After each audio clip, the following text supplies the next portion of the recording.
So hello मेरी प्यारी सखियों, उम्मीद करती हूँ जहाँ भी होगी स्वस्थ होगी और मस्त होगी। तो इसी के साथ आज की वीडियो शुरू करते हैं कि यार ऑलमोस्ट 1.5 महीना बचा है न्यू ईयर शुरू होने में। और जब भी न्यू ईयर आता है ना, हम प्लान्स तो बहुत कर लेते हैं कि यार इस साल हमें ऐसे करना है, अपने ऊपर ध्यान देना है, अपनी हेल्थ पर ध्यान देना है और भी बहुत कुछ।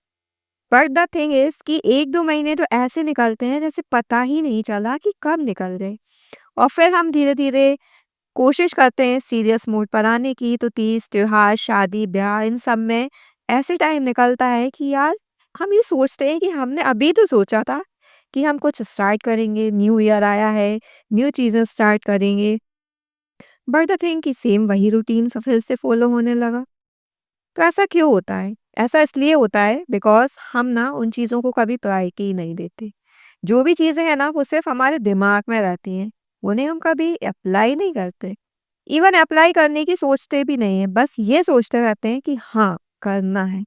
कब करना है, कैसे करना है, उसकी कोई भी प्लानिंग नहीं होती। अब बहुत से लोगों के दिमाग में ये क्वेश्चन भी आएगा कि यार प्लानिंग से भी कुछ नहीं होता। बहुत बार हमने प्लानिंग करके भी देखा है और ऑलमोस्ट कभी ना कभी वो अनसक्सेसफुल हो ही जाती है, क्योंकि जो सोच रखा होता है वो हो ही नहीं पाता।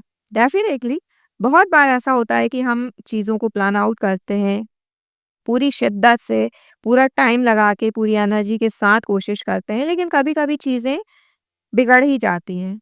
बट उस टाइम अगर आप ध्यान से देखेंगे ना या ध्यान से सोचेंगे, तो आप फ्रस्ट्रेट नहीं होते। क्यों? क्योंकि वो चीज़ें आपके दिमाग में प्लान्ड थी। आपको पता था कि इसके बाद क्या काम करना है, उसके बाद कैसे करना है, उसके बाद कौन-सा काम करना है। ईच एंड एवरीथिंग आपके दिमाग में फिक्स थी, तो आप फ्रस्ट्रेट नहीं होते। अब यही मैं बात करूँ, बिना प्लानिंग की चीज़ें जब आप करते हो ना, तो आप स्टार्ट कहाँ से करो, इसी में आप बहुत फ्रस्ट्रेट हो जाते हो कि यार स्टार्ट कहाँ से करना है? ऐसा कौन-सा काम है जो मैं पहले करूँ, ऐसा कौन-सा काम है जो मैं बाद में करूँ? और यही सब चीज़ें मैनेज करते-करते ना हमारा वो टाइम चला जाता है, जिस टाइम पर हमें उन चीज़ों को अप्लाई करना था। और ये सीरियस मोड पे आप करके देखना ज़रूर कि चीज़ें प्लान और चीज़ें अनप्लान्ड।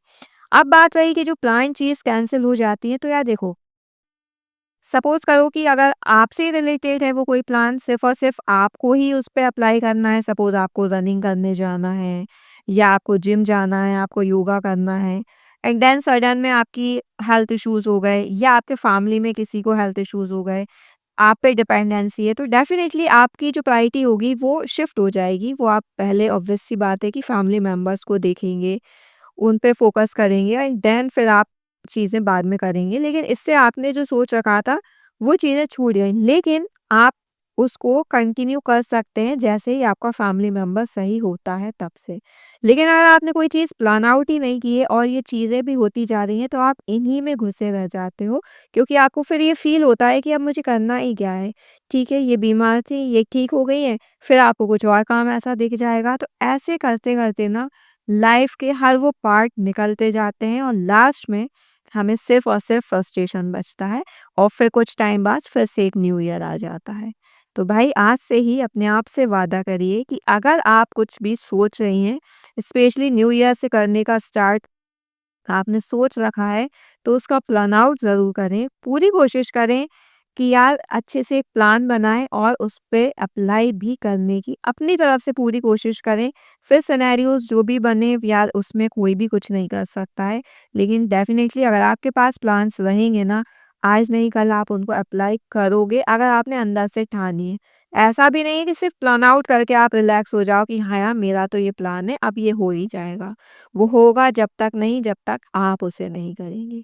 सो बस आज से ही लग जाइए अपने काम में, क्योंकि न्यू ईयर बहुत दूर नहीं है, न्यू ईयर जस्ट आने वाला है।